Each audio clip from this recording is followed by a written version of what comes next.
Bienvenue à tout le monde, tous ceux qui regardent cette vidéo, n'hésitez pas pour soutenir la chaîne, commentez, partagez, likez, les pouces, allez-y, faites du bruit, vous êtes de plus en plus nombreux et ça fait excessivement plaisir. N'hésitez pas également à souscrire à l'abonnement mensuel qui est de 99 centimes pour avoir accès en avant-première aux vidéos et ça sans pub. Voilà, que vous dire de plus, si ce n'est bon visionnage. Hey, salut tout le monde! Aujourd'hui, on va faire un débattage mastoc sur un jeu énorme, comme ma boule, Gloomhaven. Buttons and Bugs, une version mini et solo de Gloomhaven pour des parties d'environ 20 minutes. Alors, on va voir un peu le contenu de la boîte et après, on va voir un petit peu mon avis sur le jeu. J'ai fait une partie, donc mon avis va être ce qu'il est par rapport à ça. Mais bon, tout simplement... Buttons and Bugs, c'est juste après le générique. Ouh, voilà. Alors vraiment une boîte toute petite, hein, même plus petite que les Tiny Epic. On va voir ce qu'il y a dedans tout de suite. Donc déjà, alors premier truc, je vais en parler tout de suite, c'est comme ça on l'évacue. La règle du jeu, c'est un learn to play, d'accord. Donc c'est vraiment un pas à pas complet.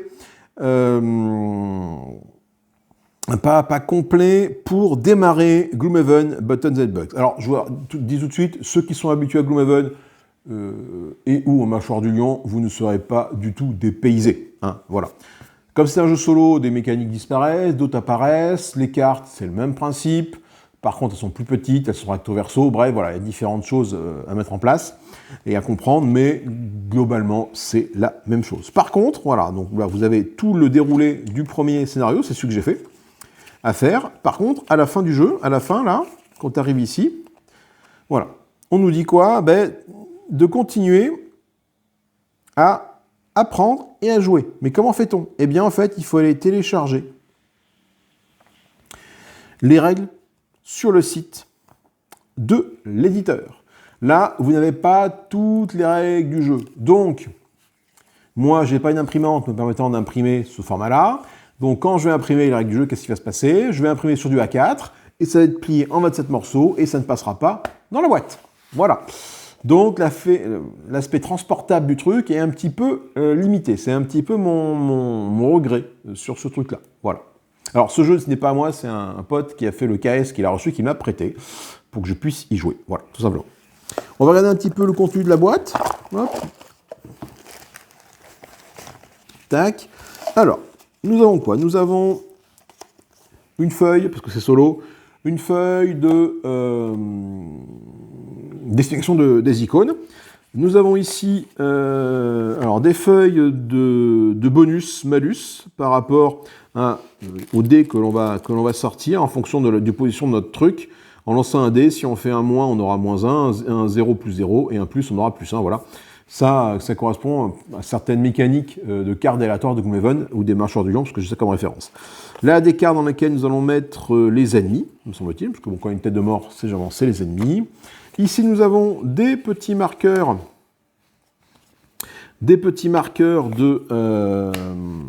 d'état. Donc, on reconnaît les icônes de Gloomhaven. Hein. Alors, je ne pourrais plus vous dire à quoi ça sert, ça c'est le saignement, ça c'est le déplacement qui se fait plus trop, bref, voilà. Là, nous avons ici la même chose pour les ennemis, voilà. Donc ça c'est pour notre personnage, ça c'est pour les ennemis, eux aussi ont droit à un petit malus bonus, bien évidemment. Donc nous, ce qui nous concerne, c'est noir, et là on a vraiment un fond rouge pour les ennemis, petite tête de mort pour nous rappeler que ce sont les ennemis également. Nous avons ici des petits marqueurs de points de vie. Alors, qui sont de différents types, hein. Tu as du bleu, tu as du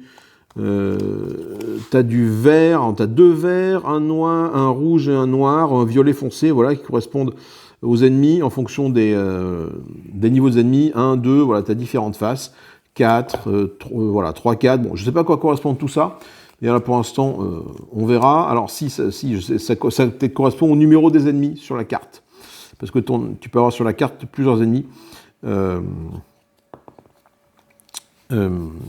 ils sont représentés par des numéros pour pouvoir les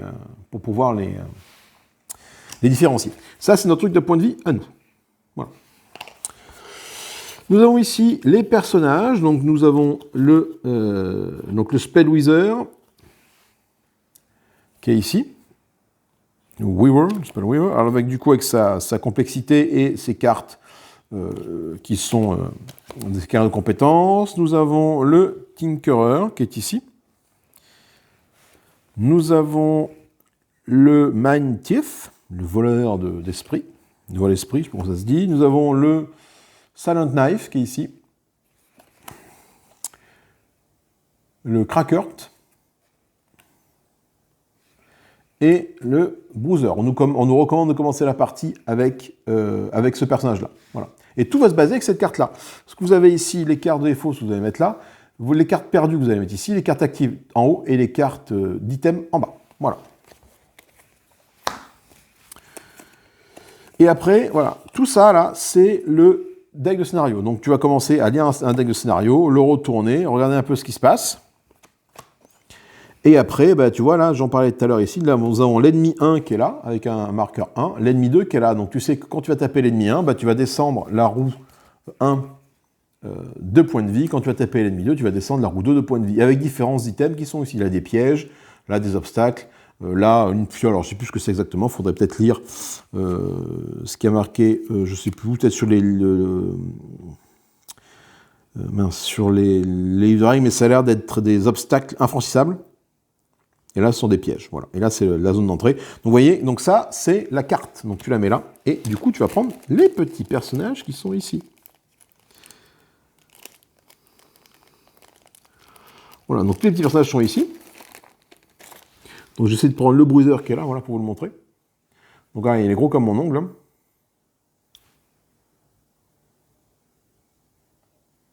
Alors on va les peindre, et après tu les mets là pour jouer. Et les monstres vont être représentés par des cubes de couleurs, je pense. Ça, voilà, par les cubes de couleurs. Alors, rouge, vert, bleu. Donc là, effectivement, là, il y a une différence entre les deux. Il y en a un qui est vert, un qui est bleu. Hein, ça se voit. Oui, ça y est, on le voit. Donc là, les monstres vont être représentés ici par des cubes. Donc là, tu vas mettre le cube vert à ce niveau-là.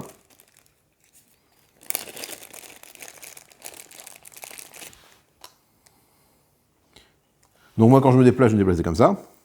Et lui, quand il va se déplacer, il va bouger. Tu vas faire bouger le cube comme ça. Voilà. Les monstres n'ont pas de meeple ou de figurines, enfin, comme dans Gloomhaven ou le Marchand de Lion, enfin de meeple surtout. Les héros ont des figurines, comme dans ces jeux-là. Et donc tu as ici, ben voilà, tout le scénario qui se déroule comme ça ici. Voilà. Et du coup, à la fin du premier scénario, ce que j'ai trouvé dommage, c'est que tu vas récupérer le collector, mais tu constates que tu as en haut et en bas ici, tu as des trucs indiqués. Un point, un autre point qui est là. Ici, là, tu as un sac à dos.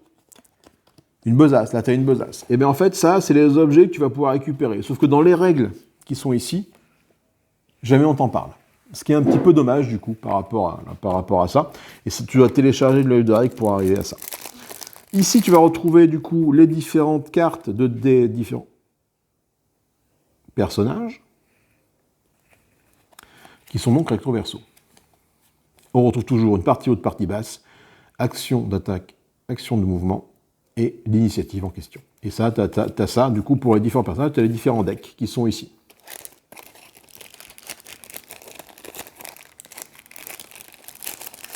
Hop, et tu as pareil, là, pour les monstres. Un deck à monstres qui est ici, avec les différentes bestioles que tu vas affronter. Voilà, donc les différents monstres sont ici. Donc tu en as quand même une petite dizaine. Tu as, alors je sais plus ce que c'est ça exactement, ça c'est pas indiqué dans la règle, donc du coup je ne sais pas, je ne peux pas vous dire ce que c'est. C'est peut-être pour ajuster la difficulté du jeu. Ça c'est pareil, ça je ne sais pas encore ce que c'est. Voilà, bon tu as différents trucs, après je pense que ça correspond aux différents personnages pour pouvoir du coup ajuster les montants en puissance des personnages. Mais là encore, ce n'est pas indiqué dans les règles de base. Les règles de base, ça te dit comment faire le scénario celui-là, avec ça, et après ça s'arrête là. Donc si tu veux continuer dans le jeu, tu dois aller télécharger les règles. En soi, c'est pas gênant d'aller télécharger les règles, mais moi ce qui me gêne plus, c'est le fait que les règles, du coup, ne vont plus passer dans la boîte, malheureusement. Après, pour ranger, c'est très très simple. Hein. Je veux dire, là, à ce niveau-là, on est vraiment sur du bien cool, parce qu'il n'y a aucun souci de rangement. Hop, on met tout. Tout passe, tout lasse, sauf la classe. Regardez, tac, ça passe comme ça. Ça passe comme ça. Hop. Hop. Et voilà.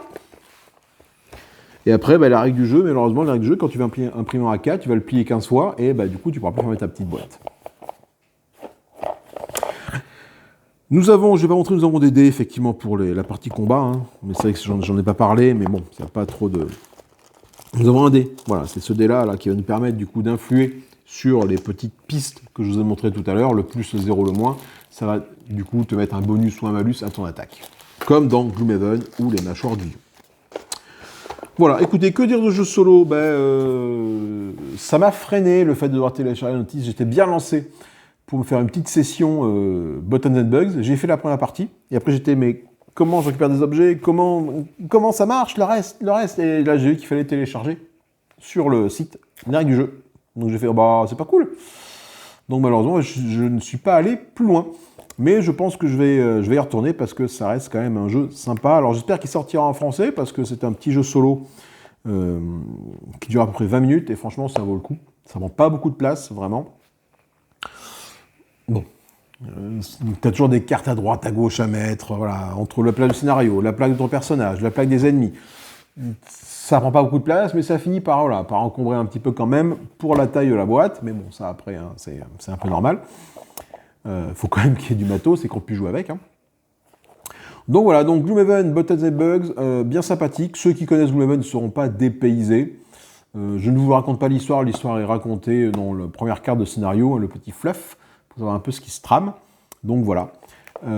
Écoutez, moi j'espère que ça vous a plu, j'espère que ça vous a donné envie de ressortir votre Gloomhaven ou votre mâchoire du lion, ou bah, du coup de vous procurer Buttons and Bugs, même s'il est difficilement achetable en ce moment, peut-être qu'il va être réédité ou peut-être le trouver en occasion. Alors je ne sais pas combien le KS a coûté, c'est mon pote qui me l'a prêté, donc je n'ai aucune idée de la valeur du KS, il faudrait aller chercher sur internet, mais là je ne suis pas à côté de l'ordinateur, donc je ne peux pas vous donner l'information, vous irez chercher par vous-même si vous avez besoin d'avoir cette information. Bon, en tout cas, moi ça m'a donné envie de ressortir les mâchoires du lion, tout simplement, qui était ma petite claque, hein, mâchoires du lion il y a 2 ans déjà. Petite claque 2022, les mâchoires du lion. Vraiment bonne surprise, donc ça m'a donné envie de le ressortir. Je vais faire l'effort, bien sûr, d'aller télécharger les règles pour essayer de terminer la campagne Buttons and Bugs avant de le rendre à mon pote, à mon camarade de jeu. Voilà. Mais en tout cas, petite boîte, beaucoup de choses à l'intérieur, finalement, du Gloomhaven en petit format, c'est toujours bon à prendre. C'est pour ça que je ne suis pas allé sur le Gloomhaven de base, qui est vraiment trop colossal, trop énorme. La mise en place est gigantesque, il faut un truc dédié, mais là, les mâchoires du lion, bah, ça allait dans le bon sens, et là, ça va encore plus dans le bon sens, même si c'est solo, donc tu ne pourras pas forcément comboter avec d'autres personnages, parce que tu joues solo. Mais bon.